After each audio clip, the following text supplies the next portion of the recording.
Les pedimos por favor que si pueden colocar fallas técnicas. Si pueden colocar por favor en modo silencio sus celulares, y vamos a iniciar con la primera conferencista del día de hoy.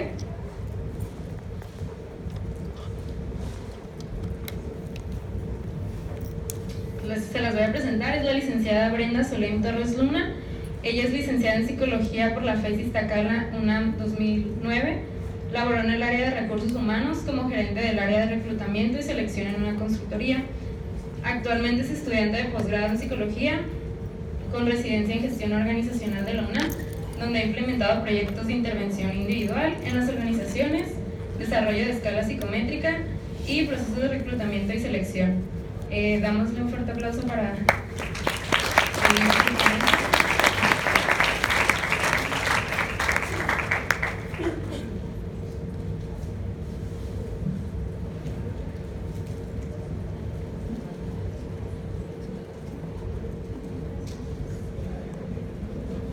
Bueno, hola, buenos días. Primero que nada quiero agradecerles que estén todos aquí.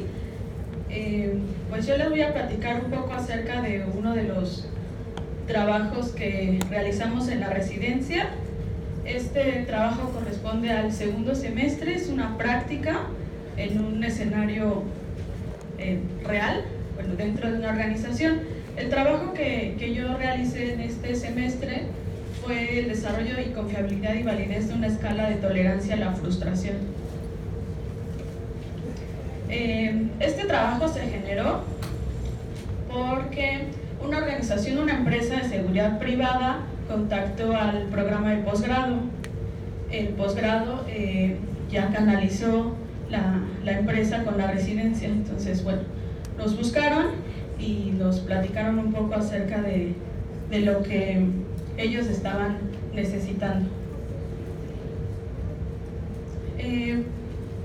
De manera general, sabemos que las necesidades de las empresas pues son variadas, hay muchísimas cosas que les afectan o que aquejan a su día a día. Uno de ellos es el tema de la rotación de personal, que es muy común encontrar empresas que tienen esta problemática. La problemática pues básicamente radica en la parte económica o el impacto que puede generar contar con una alta rotación de personal. En el caso de nuestra práctica o en la empresa no era la excepción. La rotación de personal se veía reflejada en que cuando contrataban personal, que en este caso eran guardias de seguridad, para que se generara un beneficio económico para la empresa tenían que pasar mínimo 3 meses. O sea, a partir del tercer mes ya teníamos un beneficio, o la empresa tenía un beneficio de la contratación de este oficial. Entonces, la intención es que sus oficiales duren más de 3 meses para entonces generar un beneficio económico. Las empresas, pues sabemos que hay muchísimas estrategias que se implementan para combatir este tema o contrarrestarlo. Hacen dinámicas de integración, convivios, cambian mobiliario, pintan paredes, no sé, muchísimas cosas para que puedan permanecer sus colaboradores.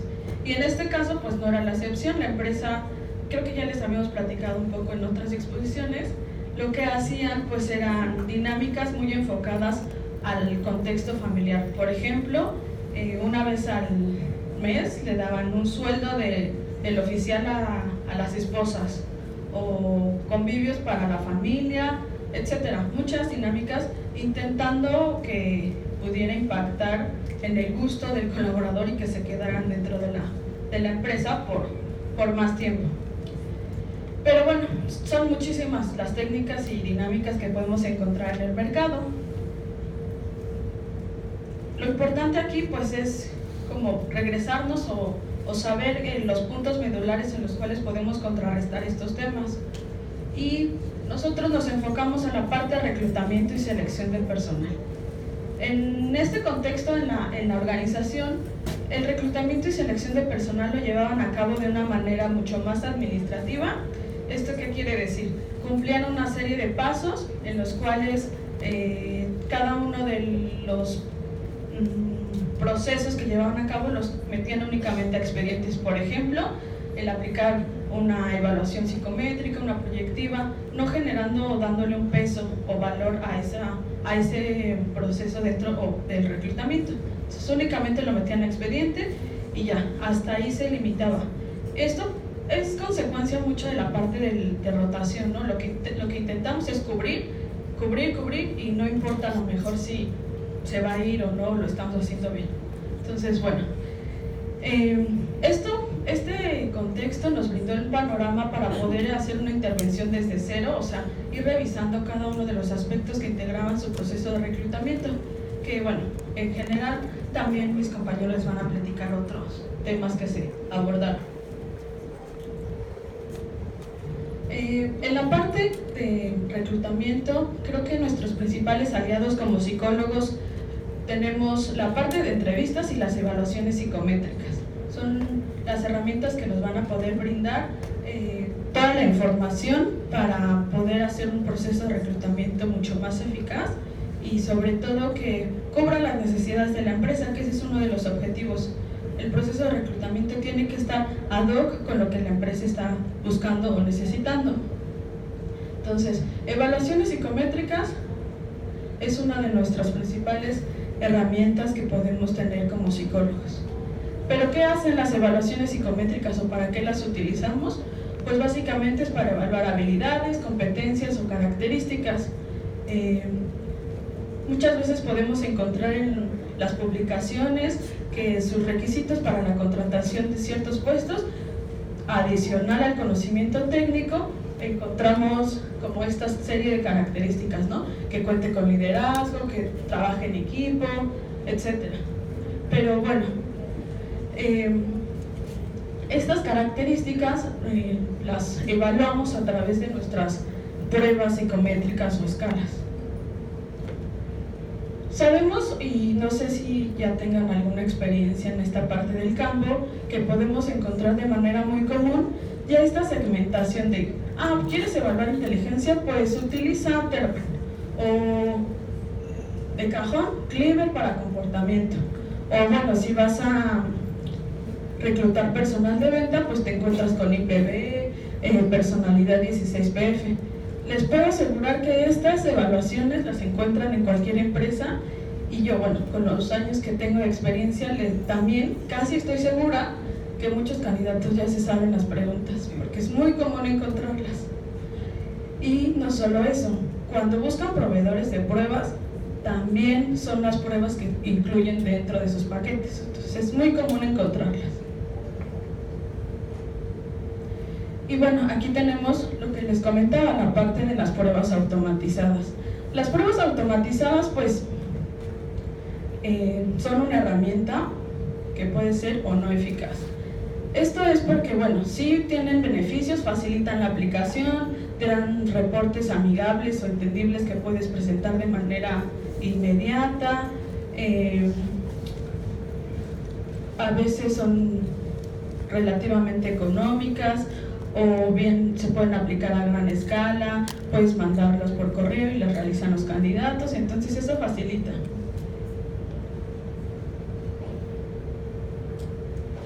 Bueno,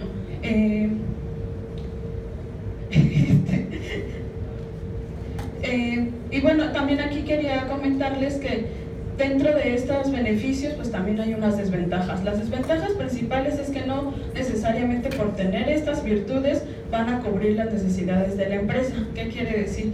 Pues que muchas veces lo que evalúan no es lo que estamos buscando. Entonces podrán tener el mejor reporte, pero si no cubre la necesidad de la empresa, pues no va a tener caso. Otra cosa y mucho más importante es el origen de estas pruebas y dónde están generadas, es decir, si están dirigidas a la población en donde yo las voy a utilizar, o bien si las puntuaciones que están solicitando son las que realmente necesito. Entonces, esas serían las principales ventajas. ¿Esto cómo podemos detectarlo? Pues es muy simple. Cuando llevas muchísimo tiempo realizando reclutamiento, te puedes percatar que los reportes son similares. Eso sería un tema. Incluso a veces hasta los reportes son contradictorios. Evalúan una cosa y luego te dicen otra. Entonces, ahí podremos detectar que la prueba no está haciendo su función o no está cubriendo la necesidad. Y otra, creo que es un indicio muy importante, cuando tienes candidatos que a lo mejor cubren en todos los demás aspectos, es decir, tiene buena experiencia laboral, tiene estabilidad, no sé, tiene conocimientos técnicos, pero al momento de aplicar la evaluación psicométrica sus puntuaciones no cuadran, es decir, está por debajo de lo que nosotros estamos buscando. Creo que ese sería un punto importante en la que ustedes se pueden dar cuenta que la prueba no está cumpliendo su función. Entonces, bueno, la ventaja, como les comentaba, como psicólogos, pues es que podemos desarrollar nuestras propias pruebas. Es por eso que nosotros optamos por hacerlo en este caso. Bueno, la parte de la prueba que nosotros desarrollamos es la escala de tolerancia a la frustración. Escogimos este tema porque el contexto de la organización tiene particularidades muy específicas, es decir, los guardias de seguridad tienen situaciones cambiantes, como por la mañana pueden presentarse a un servicio y al mediodía pues surge alguna necesidad en otra ubicación y se tienen que mover, o tienen que cubrir más horas de lo que está estipulado, pues, tienen que doblar turnos, o bien tienen que realizar algunas otras actividades adicionales a su puesto porque cubren a un cliente, entonces no hay como muchas opciones, es un puesto con esas particularidades y por el giro. Entonces nosotros optamos por desarrollar esta escala de tolerancia a la frustración. ¿Qué es lo que buscábamos? Pues básicamente una herramienta que pudiera contribuir a evaluar la frecuencia en la que el colaborador va a continuar o va a abandonar, porque recuerden que lo que buscamos es disminuir la rotación. Entonces, una herramienta que podría contribuir sería esta escala. Dentro de nuestra justificación, pues sabemos que las situaciones de frustración pueden ser generadoras de situaciones problemáticas dentro de la empresa, no solo el ausentismo, sino también ambientes complicados entre los compañeros o conductas negativas en general. Esa es una de la parte de las justificaciones. Otra es que ellos ya lo habían considerado en algún punto de que sus candidatos tendrían que tener una alta tolerancia a la frustración e incluso lo tenían dentro de su catálogo de competencias, pero las herramientas que utilizaban no estaban siendo las más efectivas, no eran sensibles a mostrar que tanto no eran tolerantes a la frustración. Entonces ese fue otro argumento por el cual se optó por este tema. ¿Cómo lo hicimos? Bueno, creo que parte de lo que ya les han platicado mis profesores es tener esta parte de la coherencia.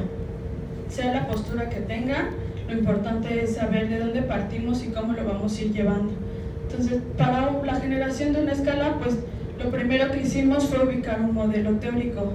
El modelo teórico que nosotros utilizamos se llama estilos interactivos. Este modelo es distinto a la parte de, por ejemplo, de personalidad, como el Big Five, donde considera que las características de las personas van a ser permanentes y eso complica muchísimo el poder incluso entrenar la personalidad, ¿no? O modificarla. En este caso, nosotros trabajamos con la parte de estilos interactivos y ahorita se los voy a ir explicando. Dentro de las definiciones de tolerancia a la frustración encontramos algunas aproximaciones, como considerarla como un estímulo o una interferencia entre la secuencia de respuestas para el cumplimiento de una meta. ¿Qué quiere decir? Pues, por ejemplo, específicamente en la empresa, lo que les comentaba, en la mañana llega el oficial a su centro de trabajo, que es al sur de la ciudad, se pone el uniforme, etc. Ya está listo y en ese momento su supervisor le dice, no llegó tu compañero de la sucursal del norte.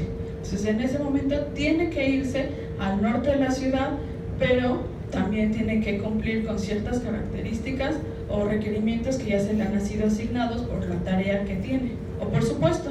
Entonces ahí tenemos una interferencia en el cumplimiento de su meta. ¿Cuál es su meta? Cubrir un servicio y llevar a cabo una serie de actividades. Otra aproximación podría ser considerada en función de la respuesta que tiene el organismo ante un decremento, omisión o interferencia de reforzadores. Reforzador podemos considerar a lo mejor la parte del pago de su nómina, que se atrase, que no sé, todos los días, todas las quincenas le paguen a las 10 de la mañana y una quincena le pagan a las 10 de la noche o le pagan hasta el siguiente día. Entonces es como el cambio del reforzador. Estas dos posturas, una se enfoca en la parte de la respuesta y otra en la parte de la interferencia. Lo que nosotros buscamos es algo mucho más completo, que pudiera abarcar las dos. Entonces, la parte de estilos interactivos se refiere más a la situación que a la respuesta, o sea, no se inclina por alguna de las dos, sino que considera que la situación va a determinar el cómo se obtenga una respuesta.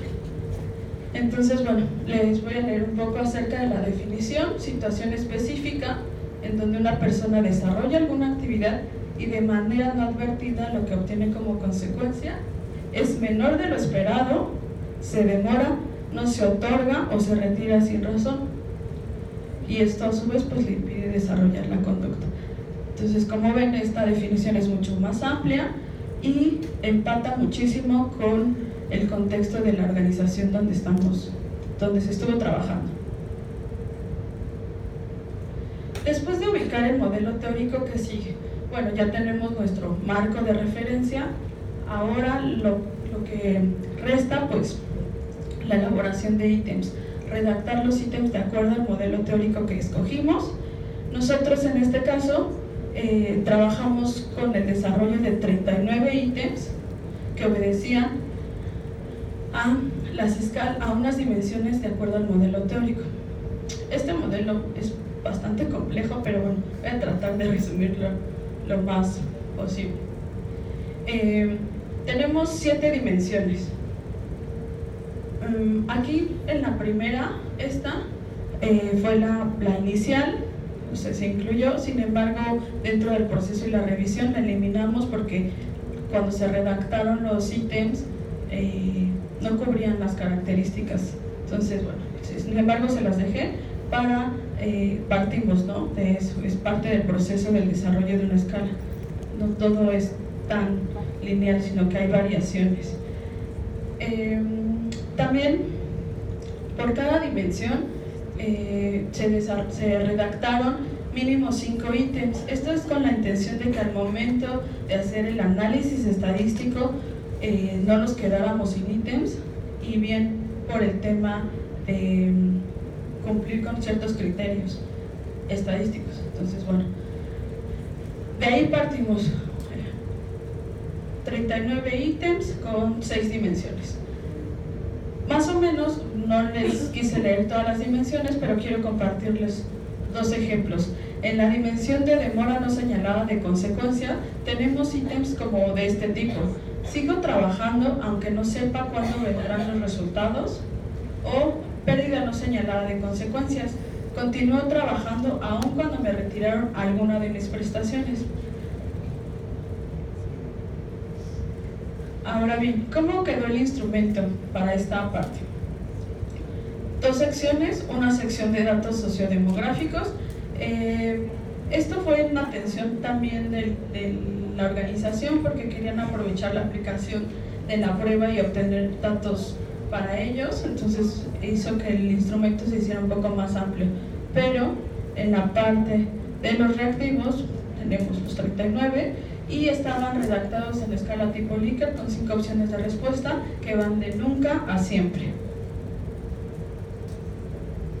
Posterior a ya la redacción, ya tenemos el instrumento, se hace una revisión, hicimos un jueceo, se pasa la prueba a esta revisión con la intención de hacer alguna modificación o sugerencia y cambiar. Hicimos también una aplicación piloto, papel y lápiz, esto con la intención de que los oficiales pudieran tener un contacto más para verificar claridad de la redacción de los ítems, de las instrucciones, o alguna complicación que se pudiera presentar, entonces se aplicó. Y ahora sí, la aplicación a la muestra. Nosotros trabajamos con una muestra de 162 empleados, eran 115 hombres y 47 mujeres. Todos obviamente en el puesto de oficial de seguridad era el criterio que utilizamos para la integración de la muestra. Estos fueron seleccionados por el área de recursos humanos y se les notificó que era de manera voluntaria y anónima, es decir, no ponían nombre ni número de empleado ni nada por el estilo. ¿Cómo lo aplicamos? Nosotros utilizamos Google Forms. Ayer mi maestro Oscar les comentó de otra aplicación. Bueno, esta es gratuita, es bastante amigable, puedes ir llenando cada uno de los formularios de acuerdo a tus necesidades o como quieras aplicar tu escala. Entonces, bueno, se las recomiendo, es bastante de bastante ayuda para la elaboración de escalas. Y también tiene otro beneficio, te da la información, los datos en Excel, se los puedes extraer y te ayudan bastante. Bueno, aplicamos la escala ya en esta muestra y procedimos a la parte de los análisis estadísticos. Aquí de manera mucho más rápida obtuvimos un alfa de .918, realizamos la parte del análisis factorial exploratorio y la confiabilidad. En esta parte, ya después de todo este proceso, obtuvimos una escala de 28 ítems. Estos 28 ítems, y a pesar de todas las dimensiones que les mencioné en un inicio, concluimos que se agrupan en dos factores que empatan con la primera intención, que era evaluar si continuaban o abandonaban la tarea. Entonces, afortunadamente, tuvimos dos factores que sí cubrían con esta situación que buscábamos evaluar. Aquí está. Esta es la parte ya del análisis factorial. Tenemos la parte del primer factor con 19 ítems y el segundo factor con 9, cada uno con sus respectivas cargas factoriales. Esta ya es la escala final y bueno, no se los voy a poder leer todos, pero puse 3 de cada uno de los factores del primer factor como la continuidad.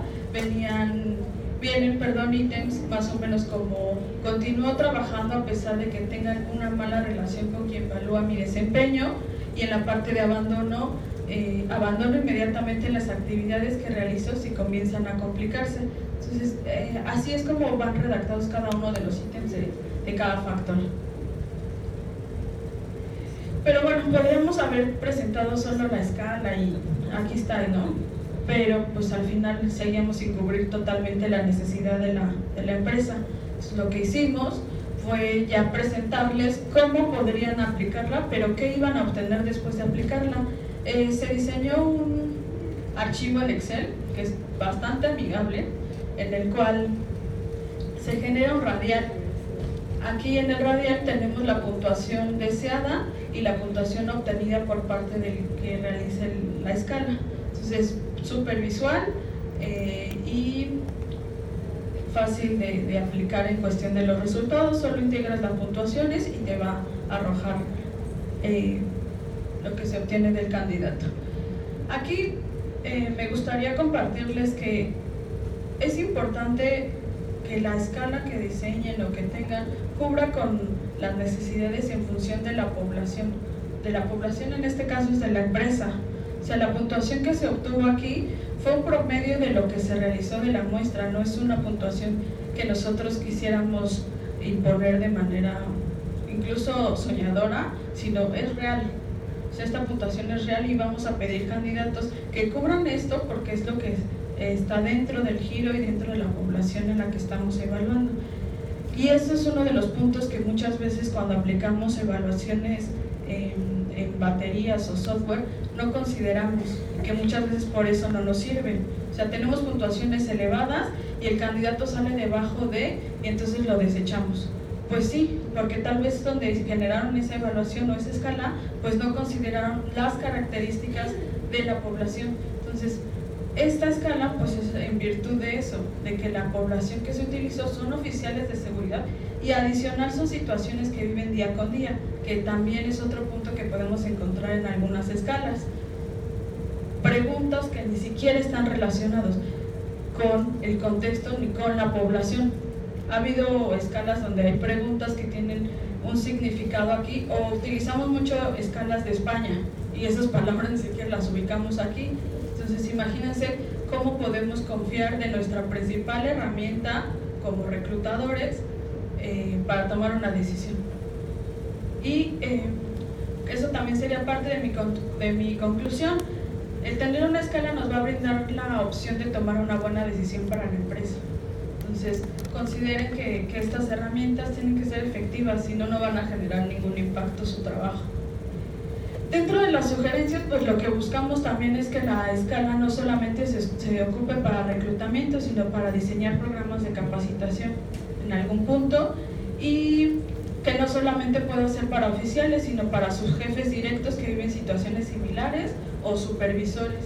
Adicional, pues poderlas implementar en el mismo giro en otras empresas.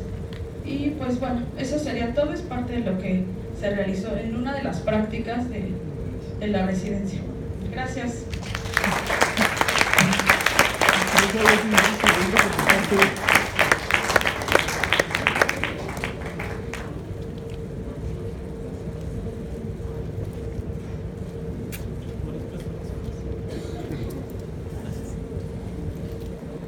La Universidad Autónoma de Baja California, Facultad de Ciencias de la Salud, otorga la presente constancia a la licenciada Brenda Zulín Torres Luna por su destacada participación en la conferencia Desarrollo y validación de una escala de tolerancia a la frustración, impartida en el marco del segundo ciclo de conferencias en Psicología Organizacional y el sexto foro de aportaciones de la psicología a la gestión organizacional. Por la realización plena del hombre, firma nuestra directora Ana Gabriela Magallanes Rodríguez.